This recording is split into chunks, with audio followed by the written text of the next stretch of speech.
Welcome back to the Virtuous Woman Show. And before we went for the short break, Dr. Waiya was discussing and helping us to know what we can do when we come to a point whereby we realize that our yearly goals and plans are not being met. And she talks to us something very important, that there are some things that we can postpone, yet some things we cannot postpone. We can go ahead with the plans that we planned to execute before a certain time of the year.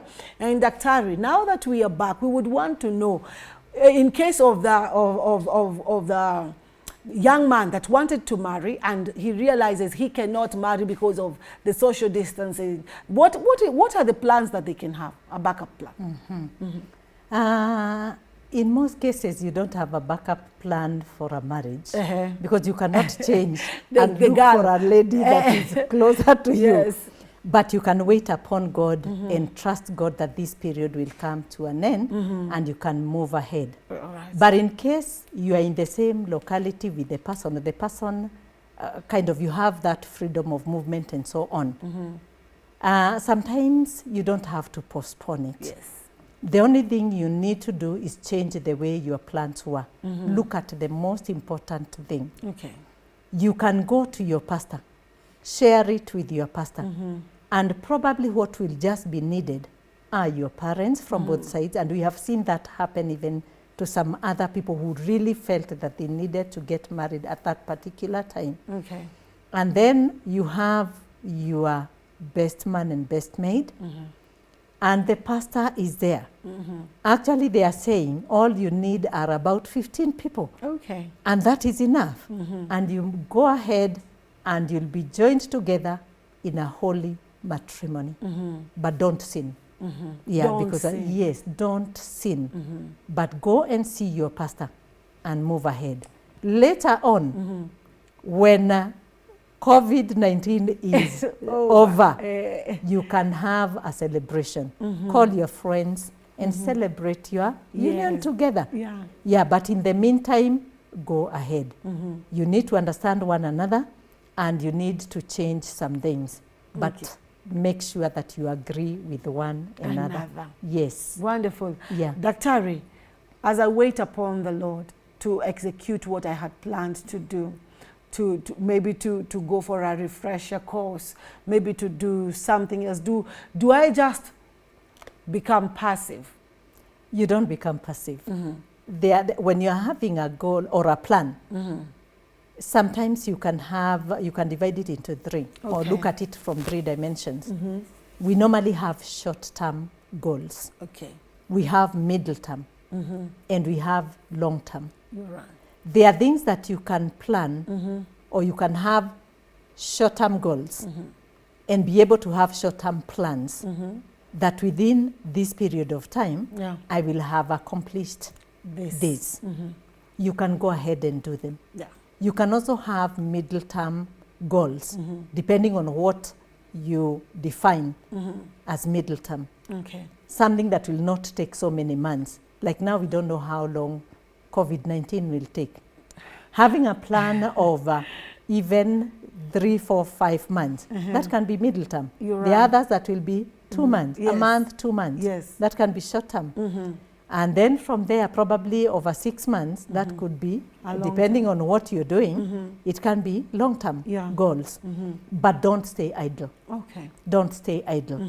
And don't just sit and wait and say that you're waiting, you know, for this to end, wherever it will end. Keep doing something, something that can work. Right now, something to do with technology. Especially IT, that is working very well.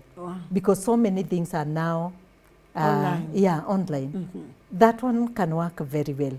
Explore ideas, consult also, and see what can be done. Become innovative, become creative, and it will work for you. And you realize that actually most people now are online. Anything online is working. If it is a small business, go online. Tell people I'm having this and that and the other. And you'll find so many responses, very many responses. Yes. What about a woman who is in the village and they are not online and they think that they've come to an end, because I know people watch us from all over Kenya. Yeah. Na kuna mama yuko huko tuseme Meru, anauza mboga, anauza mchele. Yeye alikuwa anajua kusupply tu mchele. Right now akae tu asifanye kitu, because hawezi ingia online, hawezi akauza online. What is some of the backup plan anaweza kuwa nayo ya kumsaidia kuendelea kuuza zile vitu ako nazo? Right now, people, if you look at Maslow's hierarchy of needs, the basic of the basic are the basic needs down there. Yes. And food, if it is anything to do with food, everybody needs food. Yeah. Kwa hivyo sitamwambia aache hiyo business yake. The only thing this person can be able to do, and we are saying that children are at home now, Yes. ni kujaribu hata hiyo simu yake, ajue kupigia apigie watu, aulize ni nini inahitajika wherever and wherever. Hizo chakula zake apeleke huko, because I'm sure this is a woman probably who gets these the foods, those foodstuffs, using very little money in the village, right inside the village. But kama anapata pesa, ataweza kutravel to another area, apeleke, because that is an essential service, and that is required by everybody. Yeah, it's a need. Yes, so she should not stop. Let her get outside there, or even any other thing that is needed. If you think that you can be able to go ahead, move and take it there, because it's something that is required by other people. Okay. So don't stop what you're doing, especially if it touches on the basic needs. Yes. During the month of April, Daktari, kuna conferences nyingi sana za women ambazo zinaenda, they go on during the month of April. And I believe, me being one of them, there are some conferences I had planned to attend. Nani, that's the time I know, in the course of the year, I will be nourished. I will meet women of God that will nourish my spiritual life. What happens to a woman at such a time as this in regard to her spiritual life? What are some of the things that she can do that can help her spiritual life to move on, apart from just staying at home and waiting for the day the church will be opened, the day I need to attend conference? Yes. And especially those that are used to depending on conferences or churches for their lives to move on.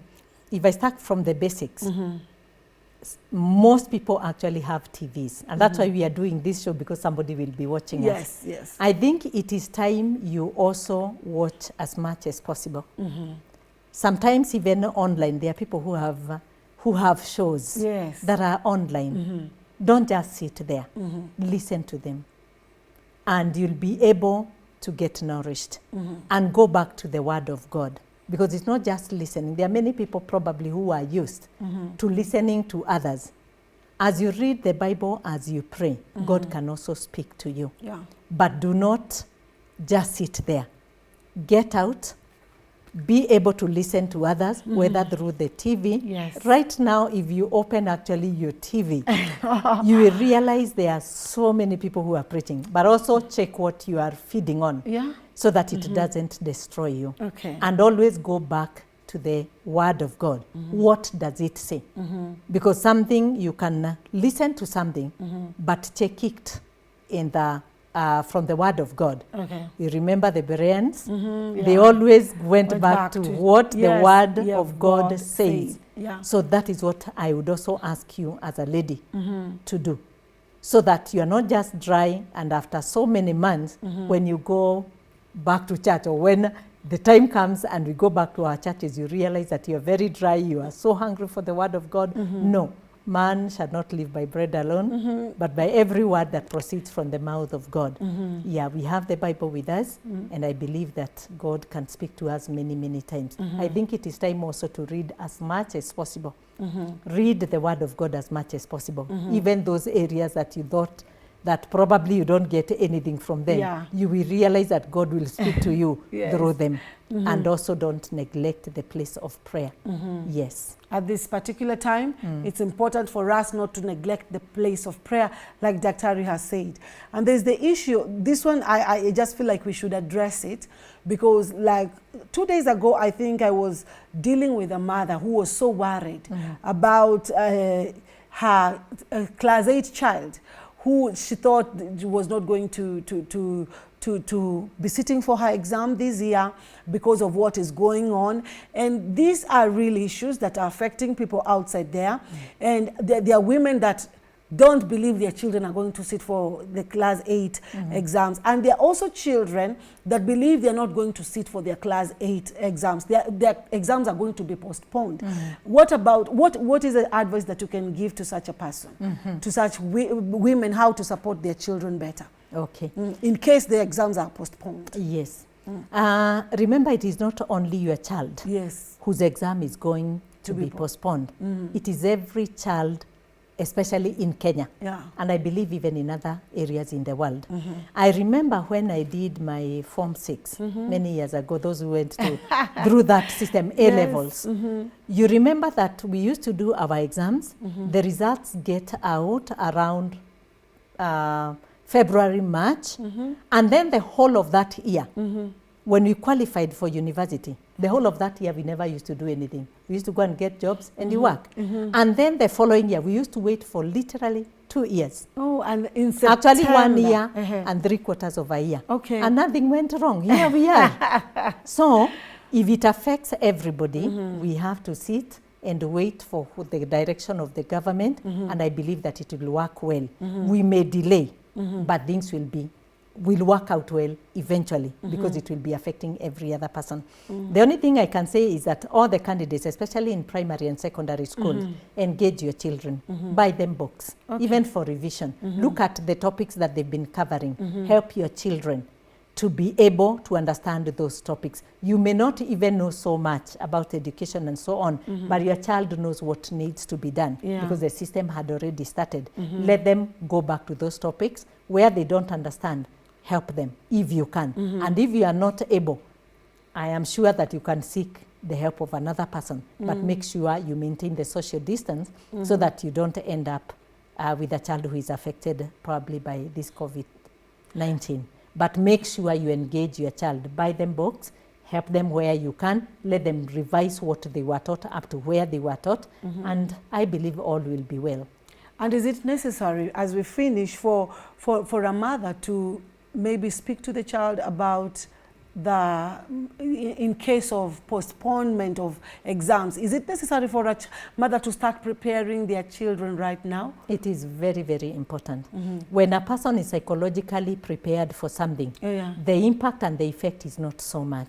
They are able to be ready for whatever eventuality. Remember, this child is not alone. I am sure that in one way or another, right now most people are at home.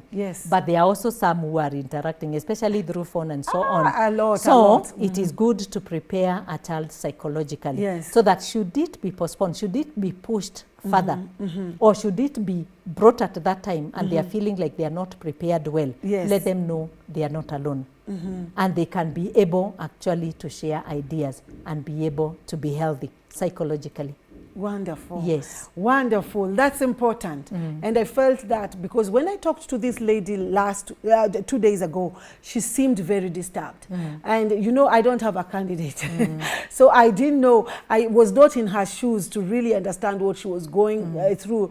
But it hit me the place whereby I started thinking, what about if the exams are postponed? There are some children that have worked so hard, but I like what you've said. It's important for the mother or the father to begin to prepare the child just in case the exams are postponed. Thank you so much, Dr.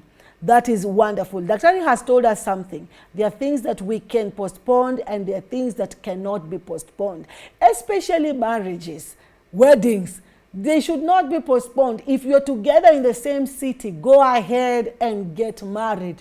Don't wait. What if this season lasts us for another whole year, what will happen.